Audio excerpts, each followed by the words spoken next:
नमस्कार, सत श्री अकाल, आदाब। डिजिटल 2 स्पोर्ट्स में आपका स्वागत है। अफगानिस्तान बनाम श्रीलंका, ये मुकाबला होने वाला है मंगलवार को एशिया कप 2023 में, और उसी के बारे में बात करने के लिए मेरे दो नवयुवक साथी मेरे साथ मौजूद हैं। इस तरफ है जो वकील भी है निशाद भाई वैद्य, आपका स्वागत है। नए नवेले लग रहे हैं। और इस तरफ है यश पाठक, नौजवान यौवन से भरे, और ये कल मुकाबला है जो हम जिसके बारे में बात कर रहे हैं, अफगानिस्तान बनाम श्रीलंका। ग्रुप बी का ये मुकाबला है, लाहौर के गद्दाफी स्टेडियम में खेला जाएगा। बहुत ही महत्वपूर्ण मुकाबला है अफगानिस्तान के लिए। निशाद, करो या मरो की स्थिति है। एब्सोल्युटली, क्योंकि इन्होंने जो मैच हारा बांग्लादेश के विरुद्ध, इसके चलते इन्हें श्रीलंका को हराना है, वो भी नेट रन रेट को ध्यान में रखते हुए, ताकि उनका कोई मौका बने कि वो आगे जाए। मगर बांग्लादेश भी ये मुकाबले को देखेंगे। श्रीलंका कंफर्टेबली प्लेस्ड, उनको बस ये मैच जीतना है आगे अपना एक जो अगले राउंड में प्रवेश कंफर्म करने के लिए। और क्या आंकड़े हैं निशाद जो तो करना है जी? अगर अफगानिस्तान को आगे जाना है तो उन्हें श्रीलंका को या तो 70 रनों से हराना है, या फिर उन्हें टारगेट चेस करना है 36 ओवरों में, और वो भी लाहौर के मैदान में। तो ये मान लीजिए जो बैटिंग पिच है, वहां पे आप ऐसे मार्जिन कैसे अचीव करेंगे? बिल्कुल, कैसे अचीव करोगे? ऐसे बातों पर बात करने के लिए हमारे साथ है हमारे साथी यश पाठक। कैसे अचीव करेंगे बताइए। तो सवाल हम पूछे, जवाब ये दे। देखो, मैच में आपको टारगेट अचीव करने के लिए मोर इंपोर्टेंटली आपको पता चेस करना है, ऑलवेज अ बेटर ऑप्शन मेरे ख्याल से। हेड टू हेड यहाँ पर हमारे सामने आ रहा है, जहां पर अफगानिस्तान 3 जीता है, श्रीलंका ज्यादा मुकाबले जीता है, और जो आखिरी मुकाबला था इनके बीच में वो नो रिजल्ट या फिर वॉश आउट हो चुका था। अगर हम देखें 10 मुकाबलों में तो श्रीलंका का दबदबा ज्यादा रहा है, और वनिंदु हसरंगा उसमें बहुत इंपॉर्टेंट एक कैरेक्टर थे। क्या उनकी गैर मौजूदगी में अफगानिस्तान को कोई मौका बनता है? क्योंकि बांग्लादेश के खिलाफ हारने के बाद तो मेरी उम्मीदें खत्म हो गई अफगानिस्तान से। बिल्कुल, और सवाल इन्होंने पूछा है, क्या वनिंदु हसरंगा के बगैर श्रीलंका वही दबदबा बरकरार रख पाएगा अफगानिस्तान के खिलाफ? मुझे लगता है क्योंकि एक बहुत दबाव अफगानिस्तान पर उन्हें महसूस होगा, तो इसीलिए दबदबा रहेगा। और खास करके क्योंकि Sri Lanka man to man as such form में भी बेहतर है, और ये बल्कि इनके recent head to head record जो लास्ट 5 ओडीआई में श्रीलंका ने 3 जीते, अफगानिस्तान ने 1 जीता है। बल्कि जो जून में खेले गए ओडीआई सीरीज में आप देख सकते हैं कि पहला मैच अफगानिस्तान ने जीता होगा, मगर उसके बाद श्रीलंका ने वापसी की, और क्या वापसी की, यानी कि 132 रनों से मैच जीता, और फिर जो तीसरा मैच था वो 9 विकेटों से मैच जीता। ये आंकड़े बता रहे हैं यश की पूरा जो पलड़ा है श्रीलंका का भारी है, रीसेंट पलड़ा। पर अफगानिस्तान के लिए चिंता की बात यह भी है कि जिस तरह से उन्होंने बांग्लादेश के खिलाफ मुकाबला खेला, बांग्लादेश के बल्लेबाजों ने जबरदस्त बल्लेबाजी की, और बल्लेबाजी करते वक्त अफगानिस्तान कोई किसी किस्म का फाइट नहीं दिखा पाया। बिल्कुल मोमेंटम ही नहीं बन पाया। और मेरे हिसाब से इतने सारे रन, जब आपके पास स्ट्रेंथ आपकी बॉलिंग है, जो आपके पास इतने अच्छे स्पिनर है, पेस गेंदबाज है, और आपने 350 का लक्ष्य चेस करना है उनके होते हुए, तो ऑलरेडी कॉन्फिडेंस खत्म हो जाता है आपको। और बल्लेबाजी क्रम में अगर बात करें तो वैसे ही कोई ज्यादा फायर पावर थी नहीं, जैसे निशाद कह रहे थे, गुरबाज के अलावा कोई उनमें ऐसे बड़े नाम नहीं थे, तो वही इशू हो गया। और आज का जो अगला ये मुकाबला होगा अफगानिस्तान श्रीलंका का, वो डू और डाई मुकाबला है। बहुत ज्यादा उम्मीदें है श्रीलंका से, इस बार हारे ना। गद्दाफी स्टेडियम में ये आंकड़े सामने दिख रहे हैं हमारे। बिल्कुल, गद्दाफी स्टेडियम की आपने बात की थी निशाद, फ्लैट पिच की बात की थी।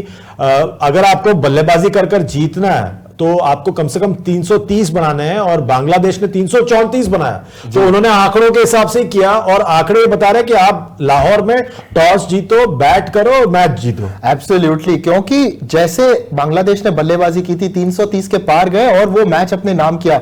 मैं कह रहा था बल्कि कि अफगानिस्तान में ऐसे अच्छे बल्लेबाज तो है, मगर सिर्फ एक रहमानुल्लाह गुरबाज है जो कि उन्हें वो पावर स्टार्ट दे सकते हैं। इब्राहिम जदरान स्टेबल खिलाड़ी है, रहमत शाह हशमत वो भी स्टेबल खिलाड़ी है, फिर थोड़ा फायर पावर मिडिल में आता है, but it then gets a little too late. तो अगर यहां अफगानिस्तान को या तो बड़ा स्कोर चेस करना है या बनाना है, रहमानुल्लाह गुरबाज पर धारोदार होगा, और उन्हें एक पार्टनरशिप बनाना पड़ेगा इब्राहिम जदरान के साथ। और ये स्क्वाड पे नजर डालते हैं अफगानिस्तान के। आपने बात की थी कुछ बल्लेबाजों की, गेंदबाजी में भी निशाद ऐसा कोई मतलब तेज गेंदबाज सिवाय फजल हक फरूकी के नजर नहीं आ रहा लाइनअप में। जी, क्योंकि काफी बदलाव हुए ये टीम में, क्योंकि एक तो अजमतुल्लाह ओमरजाई नहीं है स्क्वाड में, फरीद मलिक भी नहीं नजर आ रहे, and of course there is no Naveen ul Haq. जो कि थोड़ा सरप्राइजिंग था।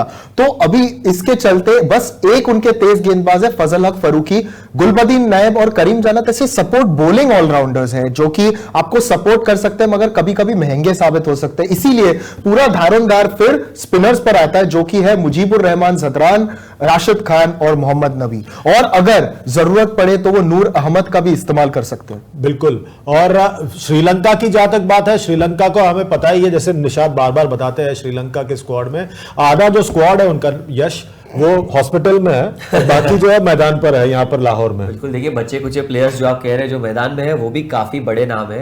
अगर बॉलिंग लाइनअप की बात करें तो 4 मेन गेंदबाज उनके इंजर्ड हमें नजर होते हुआ है शुरुआत में, लेकिन उसके बावजूद पतिराना है उनके पास, रजिता है, गेंदबाजी में उनके पास है वो विकल्प है। और थिक्सना ने पिछले मैच में जिस तरह गेंदबाजी की, ऐसा लगा नहीं कि हमें असरंगा की जरूरत है उस मुकाबले में एटलीस्ट। और अफगानिस्तान की जो बैटिंग लाइनअप है बांग्लादेश की तुलना में काफी लो रेट करूंगा मैं, अगर बांग्लादेश से आप कंपेयर करो तो। लेकिन मैच जो है ऐसे मैदान पर खेला जा रहा है, विकेट बहुत फ्लैट है, तो क्या ये गेंदबाज स्टेप अप कर पाएंगे? क्योंकि बैटिंग हम जानते हैं काबिलियत है उनमें, वो प्रबलता है, और जिस तरह के फॉर्म में इनके बल्लेबाज चलते आ रहे, चरित असलंका ने अच्छी पारी खेली उस दिन, तो उनसे उम्मीदें ज्यादा है। शाना का भी नॉट आउट थे अंत तक, तो इंपॉर्टेंट होता है ऐसे प्लेयर्स का परफॉर्म करना, और सीनियर खिलाड़ियों को रिस्पॉन्सिबिलिटी लेनी पड़ेगी श्रीलंकन लाइनअप। बिल्कुल बिल्कुल लेनी पड़ेगी। और तो क्या ये श्रीलंकाई लाइनअप उन 4 खिलाड़ियों के बावजूद भी आगे बढ़ सकता है? एब्सोल्युटली बढ़ सकता है, और ये मुझे लगता है अभी श्रीलंका के पास वो एक सेट फॉर्मूला तो उन्हें पता है, कुछ तो उनके खिलाड़ी हैं जो आपके लिए प्रदर्शन कर सकते हैं। ठीक है, गेंदबाजी में आप पर थोड़ा असर पड़ गया, मगर तभी भी मुझे लगता है श्रीलंकन टीम में वो फायर पावर है। बिल्कुल। और ये तो थी मैच की बात, टीमों की बात, मैदान की बात, आंकड़ों की बात। अब आते हैं उस बात पर जिस बात पर आप सब हमारा इंतजार कर रहे हैं, भविष्यवाणी करना है। और यश, बताइए आपकी भविष्यवाणी क्या है? देखिए, मुझे ऐसा लगता है श्रीलंका क्वालिफाई जरूर होगा, पर अफगानिस्तान को भी एक मौका है।